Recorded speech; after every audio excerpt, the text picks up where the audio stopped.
जब भी हमें होजरी वाले कपड़े की कटिंग करनी हो या स्टिचिंग करनी हो तो नॉर्मल कपड़े से हमें थोड़ी सी अलग ही इसकी कटिंग और स्टिचिंग करनी होती है।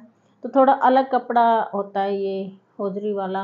होजरी वाला कपड़ा किसको बोलते हैं? जिसको हम कट पीस वाले से लेके आते हैं और वो तोल में हमें मिलता है, ऐसे मीटर के हिसाब से हमें नहीं मिलता। नॉर्मल कपड़ा हम मीटर के हिसाब से लेके आते हैं। तो ये पीस है मेरे पास होजरी वाले कपड़े का और मैं दिखाती हूँ इसका ये किस टाइप से होता है मोस्टली। और इसकी मैंने आज सलवार सूट तैयार करनी है। चाहे आप कोई भी ड्रेस तैयार करो, लेकिन नॉर्मल साइज से थोड़ा सा हटके हमें इसकी कटिंग करनी पड़ती है। गर्मी वाला कपड़ा भी ये आता है अलग तरीके से और सर्दी का कपड़ा भी ये अलग तरीके से आता है। तो एक बार मैं आपको दिखाती हूँ पहले इसका लुक कैसा होता है, कितना इसकी चौड़ाई होती है, कितनी लंबाई होती है। तो थोड़ा सा अलग नॉर्मल से थोड़ा हटके होता है, तो इसलिए बताना ज़रूरी है। तो देखो और फिर इसके सलवार सूट की कटिंग में कैसे करती हूँ सारा बताऊंगी। स्टिचिंग भी आप इसी वीडियो में सीख जाओगे, लेकिन मैं दिखाऊंगी नहीं क्योंकि वीडियो बहुत ज़्यादा लंबी हो जाएगी। सिर्फ मैं कटाई दिखाऊंगी। अगर कोई स्टिचिंग करता है और होजरी वाला कपड़ा पहली बार आया उसके पास, तो स्टिचिंग वो बहुत आसानी से कर लेगा अगर कटाई आपने सीख लिया तो चलिए शुरू करते हैं। ये होता है होजरी वाला कपड़ा। देखो इसमें एक तो स्ट्रेचेबल होता है ये सर्दी का कपड़ा है, बहुत मोटा होता है नॉर्मल कपड़े से। जो वेलवेट का कपड़ा हमारा सबसे मोटा हम मानते हैं, तो उससे भी मोटा है ये। अगर किसी ने हुडी बनानी है, नाइट ड्रेस बनानी है, तो उसके लिए बहुत अच्छा कपड़ा है। लेकिन मैंने जो बनाना है इसका सलवार सूट ही बनाना है। कस्टमर की डिमांड है कि मुझे सलवार सूट ही इसका चाहिए। तो कोई ना, चाहे ड्रेस कोई भी हो, लेकिन हम साइज बताएंगे कि आपने इसकी कटिंग कैसे करनी है। और सबसे जो मेन बात इसकी एक अलग से विशेषता जो इसको अलग करती है वो नॉर्मल कपड़ों से, वो क्या होती है? इसका पना बहुत ज़्यादा होता है। ये मैंने डबल ले रखा है और फिर भी इसका पना लगभग 36-37 का हमारा रहता है। तो देखो ये आएगा लगभग 37.5 इंच। तो यानी कि 36-37 थोड़ा बहुत कटाई में इधर उधर हो जाता है, तो 36-37 नॉर्मल हमें मिल जाता है। लेकिन फिर होगा ये कपड़ा उतना ही होता है। नॉर्मल सूट हमारा क्या होता है? 42 का पना होता है उसका और लंबाई में 5 मीटर होता है।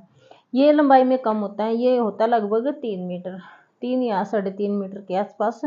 तो कपड़ा उतना ही होता है, थोड़ा सा आगे पीछे ये पने में ज़्यादा दिया होता है। तो ये सारा कपड़ा है और इसमें से सलवार सूट मैंने तैयार करना है।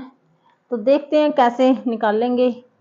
अभी मैंने 2 फोल्ड ये कर ही रखा है, तो 2 फोल्ड करके यहाँ से मैं सबसे पहले इसका कमीज निकालूंगी और यहाँ से 2 फोल्ड करके भी कमीज निकल के साइड कपड़ा इसका बचेगा। तो देखते हैं क्या कैसे निकलता है।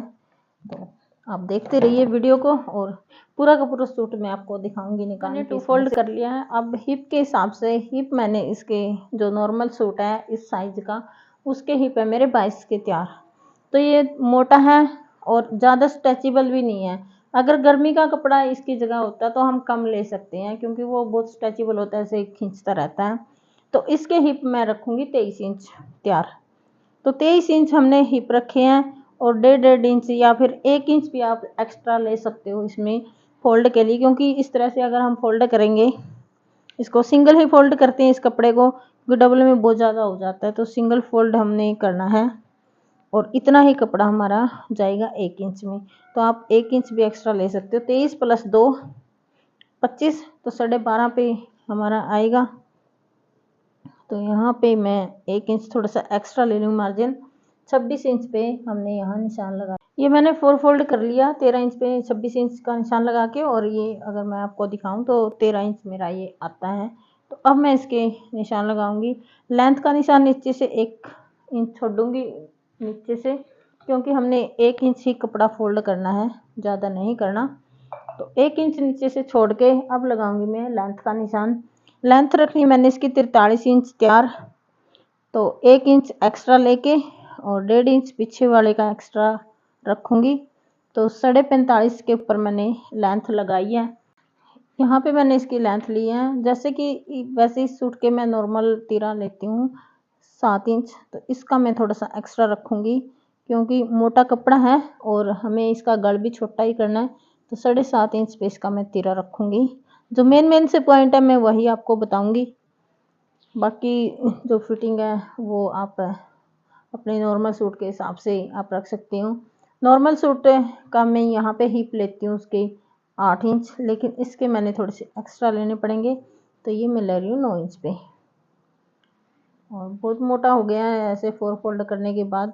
देखो फिटिंग लुंगी में वैसे 11 इंच पे लेती हूँ, तो आधा इंच एक्स्ट्रा, यानी कि आपने आधा इंच हर जगह एक्स्ट्रा इसमें रखना है मोटा होने के कारण। और थोड़ा सा इनर भी कई बार हम डाल लेते हैं इनके ऊपर, तो भी हमें थोड़ा एक्स्ट्रा ही चाहिए। और प्लेटें इसमें मैं नहीं डालूंगी कुछ भी, कोई भी, तो बिना प्लेटों का ये हमारा सूट तैयार होगा।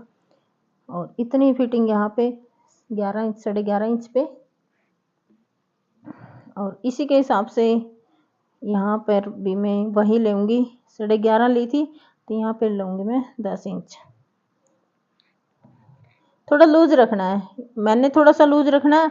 अगर आप प्रॉपर फिटिंग ले रहे हो तो आप प्रॉपर ले सकते हो इसकी। तो ये मैंने इसके निशान लगाए हैं फिटिंग के, और यहाँ से मेरा कमीज निकल जाएगा। ये मैंने दोनों पार्ट निकाल लिए कमीज के, तो इनकी मैं छंटाई बाद में करूँगी। आपको मोटा मोटा सा मैं बताऊँगी, अगर ज़्यादा डीपली बताए तो वीडियो बहुत लंबी हो जाएगी। और ये जो कपड़ा साइड में से बचा था कमीज के, पहले उसको मैं अलग कर लूँगी यहीं से, और आगे से फिर देखते हैं कितना कपड़ा हमारे पास बचता है। इसके साइड में से बाजू निकाल लें या फिर आगे से हमारी निकल जाएगी। और मेरी कोशिश रहेगी कि कहीं पे भी मुझे जोड़ ना लगाना पड़े इस सूट में, क्योंकि जोड़ लगाने से बहुत ज़्यादा मोटापन इसमें आएगा। तो कोशिश मैं यही करूँगी जोड़ ना आए। ये कपड़ा अब मेरे पास बचा है 2 फोल्ड में, तो इसको मैं ऐसे सीधा करूँगी। और पहले इसका पना देख लेती हूँ कितना मेरे पास बचा है। और सलवार इसकी ज़्यादा हैवी नहीं करूँगी, बिल्कुल हल्की सलवार इसकी मैं रखूँगी, क्योंकि ज़्यादा हैवी सलवार इसकी बहुत तंग करेगी। तो सलवार कटिंग के लिए जो भी कपड़ा था वो मैंने ऐसे ही 2 फोल्ड में रखा है। और जैसे कि मैं 14 इंच यहाँ पे निशान लगाऊंगी, हम हमेशा ऐसे ही लगाते हैं 14 इंच के निशान सलवार कटिंग के लिए।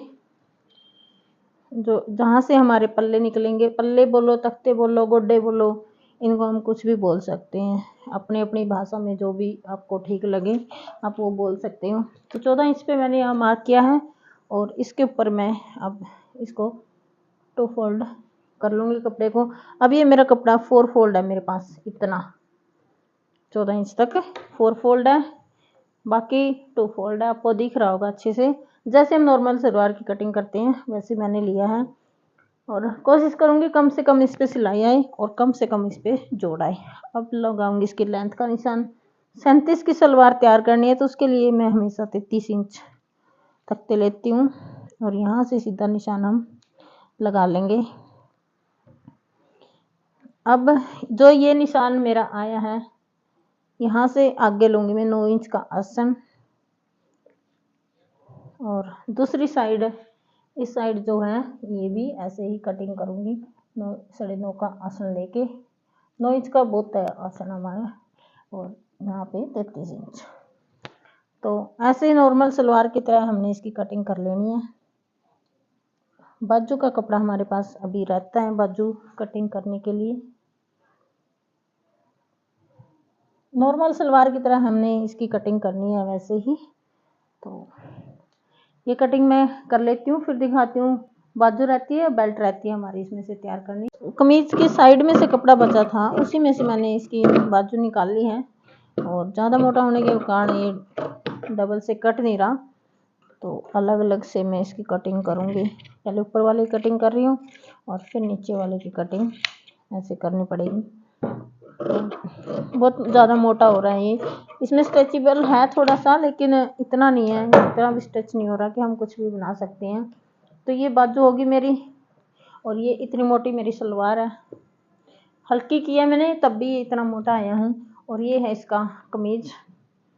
तो आपने थोड़ा सा एक्स्ट्रा रखना है जब भी इस तरह के कपड़े अगर आपके पास कटिंग के लिए, स्टिचिंग के लिए आते हैं, तो थोड़ा सा एक्स्ट्रा मार्जिन लेके आधा इंच का आप इनकी कटिंग करें, और उसी के ऊपर से स्टिचिंग करें, तो ये भी आपके लिए बहुत आसान हो जाते हैं सिलने।